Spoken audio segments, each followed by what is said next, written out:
আমরা বসি সবসময় এই চেয়ারে, কিন্তু আমরা স্পাইন ইরেকটাল ডিজিজ বা আমাদের মেরুদণ্ডের সোজা হয় না, মেরুদণ্ড একদিকে বাঁকা বা উপরেরটা কারোর বাঁকা নিচেরটা সোজা, কোশ্চেন মার্কের মতো এরকম হওয়ার কারণে আমরা ডাক্তারবাবুর কাছে যাই বা পরামর্শ নিই থেরাপি। কিন্তু প্রতিদিন আমরা যে সমস্ত চেয়ারে বসি বা আমাদের যে গদির চেয়ার, প্লাস্টিকের চেয়ার, ওখান থেকে আমাদের মূল সমস্যাটা তৈরি হয়।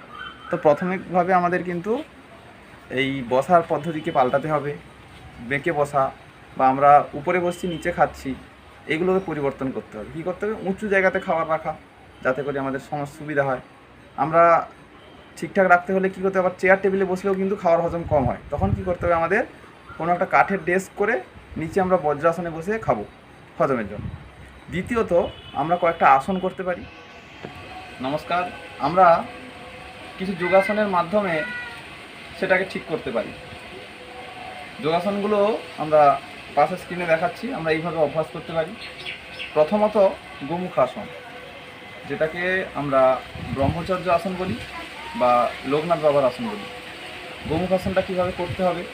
আমরা যে কোনো আসনে বসে, নিচে হোক, সমান জায়গায় হোক, ম্যাটের উপর হোক, বসে আসনগুলো যেমনভাবে ছবিতে ইনস্ট্রাকশান হচ্ছে সেইভাবে কিন্তু অভ্যাস করব। এবং সামনে পেছনে দুদিক থেকে ঘুরিয়ে আসনগুলো দেখানো হয়েছে। তো গোমুখাসন এবং দ্বিতীয় আসন হচ্ছে বদ্ধ পদ্মাসন।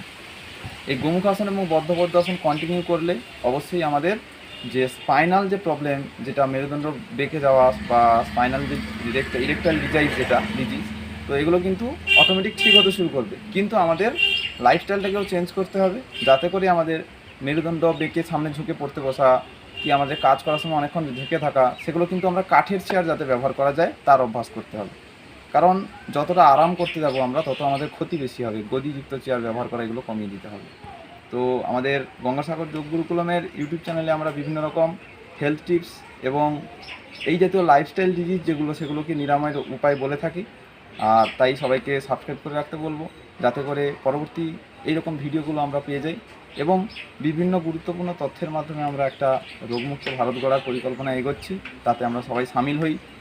আর শুধুমাত্র যোগাসন নয়, যোগ সংক্রান্ত সমস্ত তথ্যের জন্য আমাদের সাথে জুড়ে থাকুন। ধন্যবাদ।